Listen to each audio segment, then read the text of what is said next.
I used to believe water kept secrets. Lakes look honest on the surface, smooth, reflective, generous with sunsets. But if you've ever dropped something over the side of a boat and watched it disappear with barely a ripple, you learn fast. Water takes and doesn't return. I say that because the first time my marriage felt wrong, it was October, wind bitter and bright, and I was standing on a gray dock at Blue Ash Lake, watching the boards tremble under the chop. My wife, Mara, was inside the cabin, humming to herself while making tea. The sound carried through the screen door, her voice small against the weather like we were in a memory that hadn't decided yet whether to be good or bad.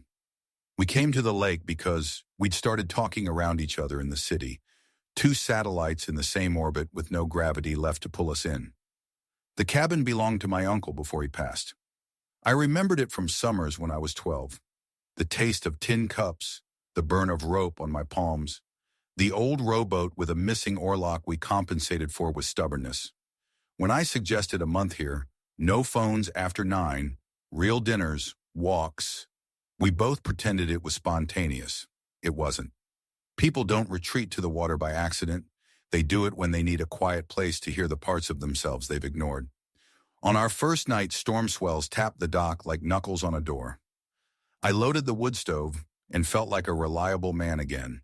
Kindling neatly stacked, matches in a tin, the rhythm of chores bigger than any conversation. Mara sat cross-legged on the rug with a notebook and pretended to sketch the shoreline. She used to draw everything. Lately, her pencil hovered, waiting for someone else to decide where the line should begin. "It smells like cedar," she said, nose wrinkling. "Like the lodge from our road trip." "I overpacked the firebox," I said. "You always do." She smiled in the way that used to mean we were teasing. Lately, it sometimes meant there was a secret room behind the smile, and the door was locked. I didn't notice the second phone until the third day. It was the color of river silt and small enough to hide in your palm. It lived in the tackle box under a coil of line and a bag of swivels that had rusted themselves shut. I found it while looking for a bobber. I almost convinced myself it wasn't hers. Prepaid, no case, no history. Then I pressed the side button and the screen lit with a text. "Still Thursday? I'll bring the good wine and pretend I know boats." No name, no contact picture. Just a gray bubble that made the blood fall out of my face. I heard a mug clink inside. I returned the phone like it could bite and closed the tackle box softly, as if the lake itself were listening. I went inside and Mara was pouring tea into 2 chipped cups, steam threading into the kitchen light. "Want to walk after lunch?" I asked. My voice sounded like the radio when you barely have a signal. "Sure," she said, "if the rain holds." Her thumb brushed the lip of the cup. The gesture was so ordinary I nearly let myself drown in it. That night, a loon called from the far inlet. It wasn't the romantic sound people put on sound machines. It was eerie, an animal questioning the dark. Mara slept on her stomach, one arm flung across my side of the bed, hand barely touching my ribcage. I stared at the ceiling and counted the seconds between waves slapping the underdock. I tried to think of a warm moment to fall into. All I could find were facts. I didn't confront her, not then. I told myself it could be anything. Maybe it was work, maybe a cousin. Maybe, God help me, maybe it was mine, and I'd forgotten buying it, like I'd forgotten other small mercies lately. Thursday arrived with a sky the color of a bruise. I stacked kindling, swept sand from the entry, watched light move across the kitchen table like time had a body. At 5:12 p.m., as a car I didn't recognize stopped at the top of our gravel. The engine cut, doors thumped, voices floated male, confident, female, careful. I stepped onto the porch with a rag pretending to be a towel. The man was tall the way some men are when they never learned to fold themselves into small rooms. His jaw looked like it had been carved to sell razors. He had the kind of smile that assumes acceptance. "Leo," he said, like we were old friends who'd swapped jokes at a bar we both remembered. "I am," I said. "You are?" "I'm Jonah," he said. "Contractor. Your wife said you needed a dock inspection. Before winter ice. Liability and all that." He held up a clipboard like a shield. Mara came out behind him, eyes bright, cheeks high with cold. She held a second set of gloves I'd been missing all week. I told you I found them, she said to me, as if the gloves mattered in any way at all. I looked at the dock. It had been here longer than any of us. My uncle and I had put new stringers in when I was 19, and I could tell you which bolts refused the first wrench like stubborn relatives. We're fine, I said. Appreciate you coming out. It's no trouble, Jonah said. I was nearby. He wasn't. Nothing was nearby out here, unless you measured in birds. Maybe check the cleats, Mara said. They looked wobbly. We have time, Jonah said, already stepping toward the path. Boots correct, gait correct, the kind of competence people trust because it arrives wearing certainty like a good jacket. I followed because I didn't know what else to do. The three of us walked down to the water, and Jonah crouched near the outer pin, pretended to test a board, and said something about frost heave. He asked if we had a winch for the skiff. I said we didn't. We had arms. He laughed and used my name again, the way salesmen do when they want you to say yes to a thing you didn't know you needed. When he left, dusk had already decided to be night. Mara watched his taillights vanish through birch trunks. She tucked hair behind her ear, the strands springing free in wind like it always had. For a second, my body misread the scene as intimacy. Two people on a porch, breathing the same cold, agreeing silently that the day had been enough. Why didn't you tell me? I asked. That the cleats are loose? She said too fast. That you called someone. I didn't, she said. And the lie was so gentle it almost didn't qualify as a lie. He was at the hardware store. He said he does lake houses. It was casual. Casual, I repeated, and thought about the phone living under fishing line, the text from no one. She touched my sleeve then. Leo, she said, and let the rest hang like fog. We ate in near silence. I washed dishes. She dried. The rhythm of it had always been our truce. It felt like a ritual we were teaching to empty air. After, she went to the bedroom, and I stepped outside into the cold that sharpened every thought. Loons again, farther off, like someone else's grief carried on water. When I came back in, I took the tackle box to the table and opened it like surgery. The phone waited, flat and mute. I told myself I'd only look for a minute, just to know whether I was losing my mind or my marriage. The message thread was short, as if it had been recently cleaned. The earliest was 2 weeks old. I'll meet you at the boathouse. 10 p.m. Bring the key. No porch light. I didn't recognize the number. Another message. If he asks, the contractor came about the pilings. You're not lying. The word lying looked wrong on the screen. It looked like it had been imported from some other language, one we used to avoid. I closed the box. At 9:58 p.m., I slipped on boots and went to the dark like a fool in a myth. The boathouse was a lopsided structure older than the cabin. My uncle had meant to fix it. He died with a list of things meant to be fixed. Its slatted walls made light stripes when you brought a lantern inside and left it on the rowing bench. When I pushed the door, it answered with a long wood sigh. The lake met the world under the boathouse like a secret handshake. They were already there. I saw their silhouettes first. Two people close, an elbow brushing the outline of an arm, the absence of space where space used to be. I didn't move. If I moved, I'd make a noise the water would remember. I locked the porch, Mara whispered. He won't come down. You're shaking, Jonah said. We can go back. I don't want to be in the house, she said, and the truth in her voice hit me harder than any lie. I shouldn't have listened. I shouldn't have stayed. But we like to believe that if we gather enough data, the pain will become math, and we'll be able to solve it. It never becomes math. What about him? Jonah asked, and there was no sneer in it, no mockery. He sounded like a man who'd accepted he was holding something fragile he wasn't entitled to. He wants to save us, she said. He thinks we can undo the whole last year with soup and walks. You could tell him, Jonah said. And say what? That the house in the city got small around me, and I started counting spoons to avoid counting hours? That I feel like furniture in our life? He'll fix the dock. He'll fix all the broken things. He won't ask if I wanted them broken. Silence rearranged the air. I thought I was going to be sick into the black water. Jonah moved then, only a step nearer. Say the word, he whispered. I'll leave. I'll sell the boat and disappear, and you'll call what we had a summer miscalculation. Don't be dramatic, she said. and I knew then how long they had been practicing this choreography. No one disappears at a lake, they haunt. Then what? I don't know. They didn't kiss. That would have almost helped. They stood close enough for the air to choose a side, and I stood outside the frame of my own life, listening to strangers use my name as a variable in their calculus. I backed away. I made it to the path. Gravel decided to be loud at the wrong second, and Mara's head snapped like a bird hearing a string break. I ran, not far, just to the birches. I leaned into a trunk and put my forehead against its cold geometry and breathed like I'd forgotten how. I waited until the boathouse light died and the world went back to only moon and water, empty again, or pretending. I could have packed and left that night. I could have marched back, turned on every light, and demanded geometry change.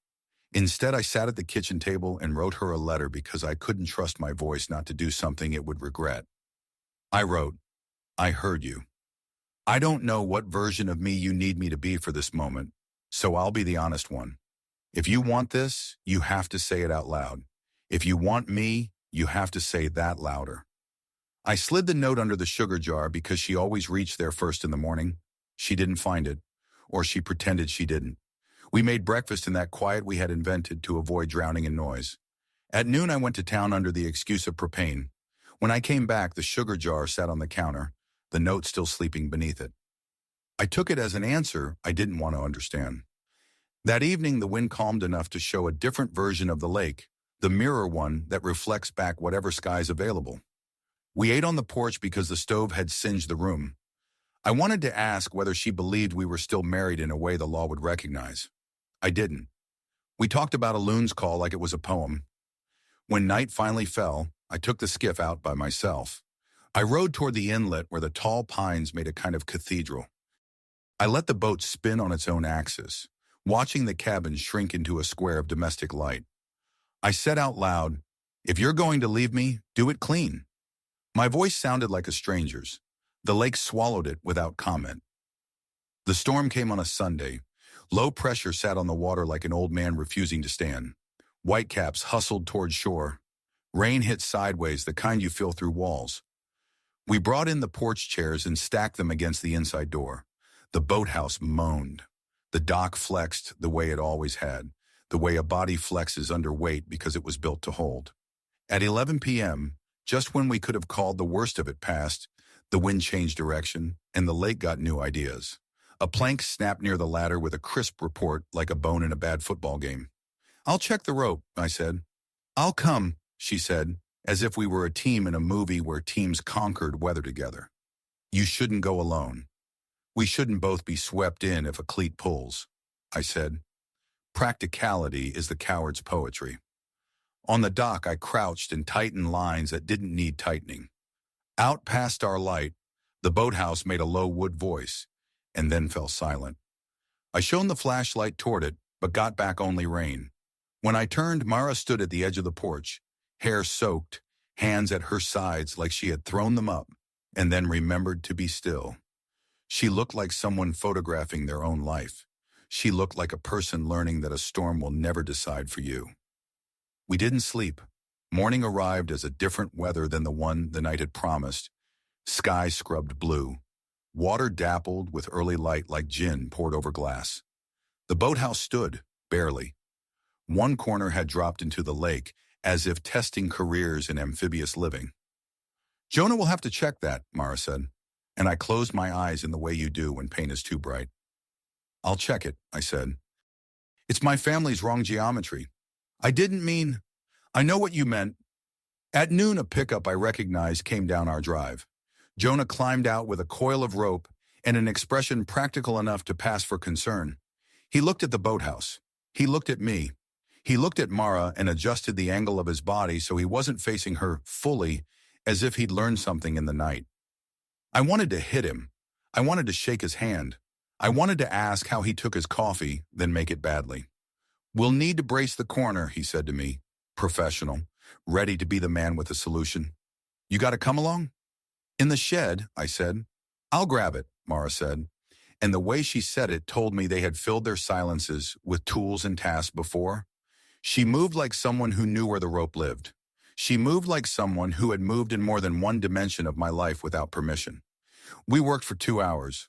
Work is good because it occupies the part of the brain that worries. We slung a strap under the compromised beam and ratcheted until wood complained.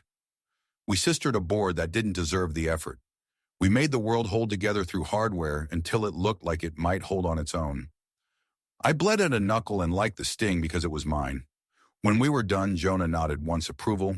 Farewell, I don't know. He looked at Mara the way men look at fire from a distance. Then he looked at me. You good for now? He said. For now, I said. He left. Gravel pops marked his retreat. Mara stood with her hands in her pockets and watched a white sailboat slide beyond the point like a lie with good posture. I found your note, she said. I waited. I didn't know how to answer it, she said, out loud. I still don't. Try anyway. She took her hands out of her pockets so I could see they were shaking.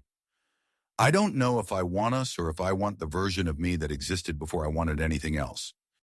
And I don't know if that's a cruel thing to say or the only honest thing left to offer. It's both, I said. Do you want me? She asked, and it was a small voice, but it came from a real place, not one of the rehearsed rooms.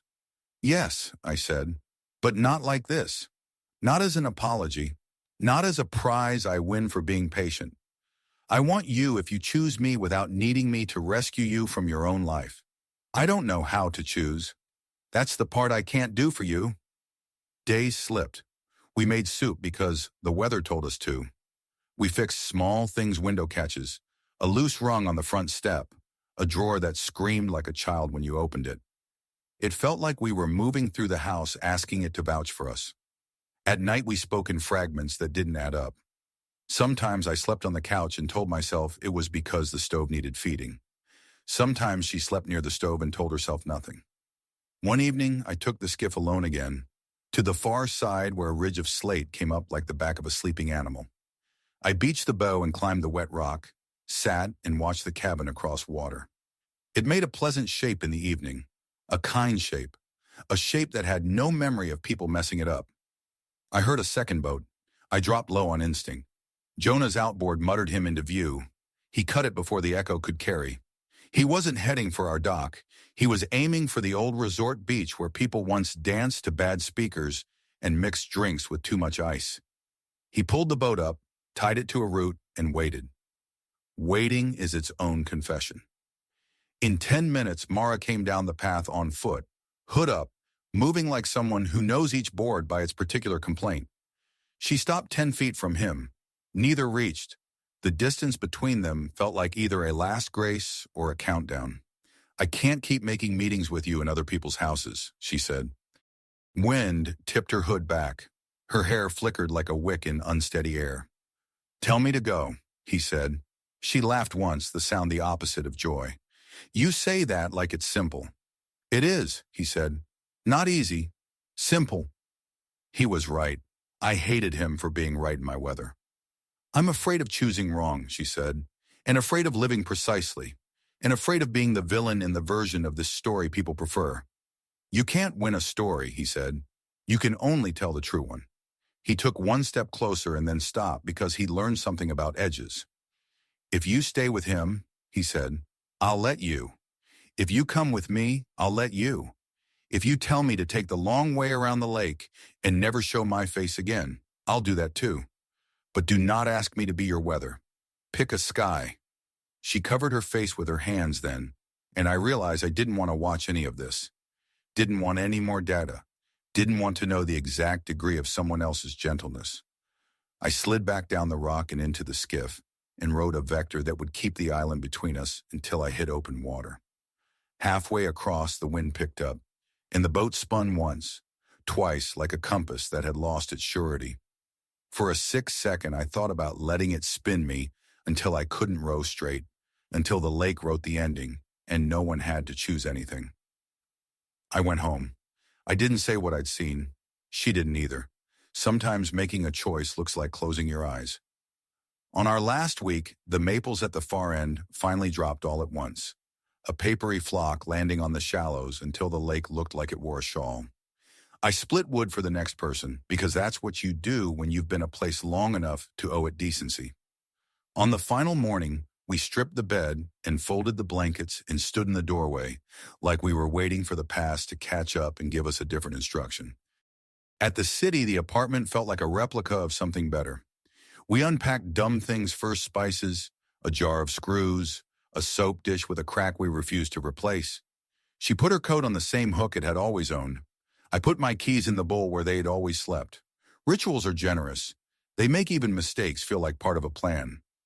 I didn't bring up Jonah. She didn't bring up the lake. On Tuesday, she said she had to go into the office late. On Wednesday, I found the prepaid phone under the bathroom sink. I set it on the counter. She set it back under the sink. On Thursday, I booked a room at a cheap hotel with a view of a different kind of water, a river that didn't keep secrets because it didn't have time. I wrote her another letter because I had learned I speak better when the person I love isn't watching my mouth. I wrote, "I cannot orbit you and call it marriage. If you want us, you come to me without maps. If you want him, go to him in daylight. No more harbors at night."